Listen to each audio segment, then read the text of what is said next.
Hi guys, you can find a link to your classwork handout on It's Learning. You can either print that at home or you can just use a blank piece of paper and use your Chromebook or device at home to reference the questions from there. I'll have copies at school for you since we're at school today and it's not really an e-learning day. If it was an actual e-learning day, I would also have copies for you upon your return so that if you needed to complete it within your 3-day time span, you could have paper copies if you wanted them.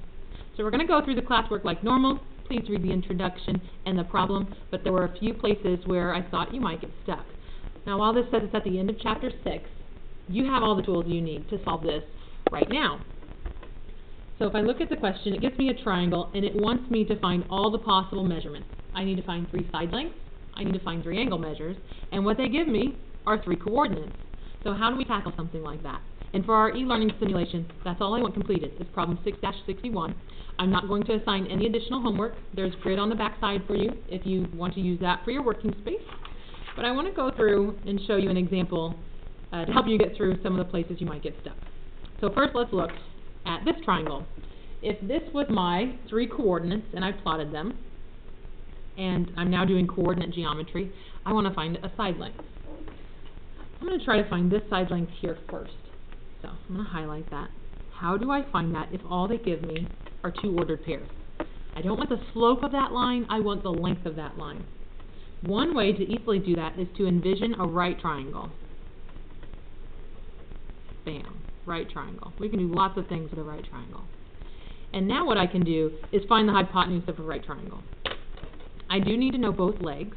So this bottom leg here, I need to end up subtracting 8 and 2, subtract those x values to tell me that that leg has a length of 6.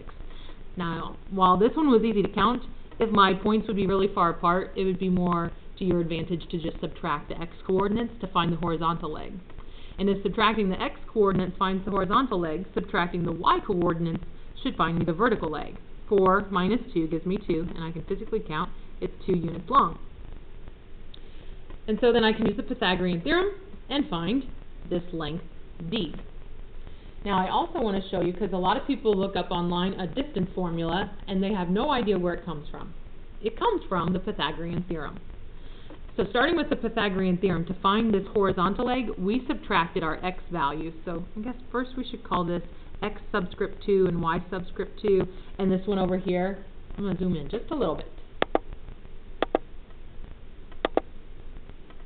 We'll call this one over here x subscript 1 and y subscript 1.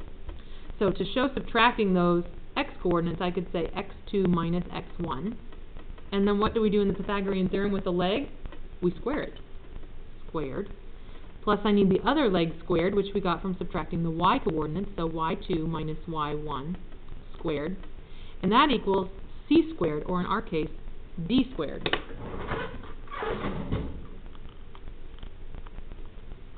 But I don't want d squared, so I'm going to take the square root of the entire expression. And that is where the distance formula comes from. When everybody looks it up online, that's what they see.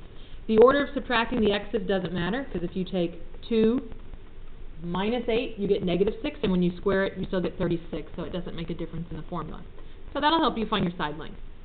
Now, once you have all your side lengths, how do you tackle finding those angles? Here's another example. I'm sure your side lengths won't be quite as nice as 3, 4, and 6.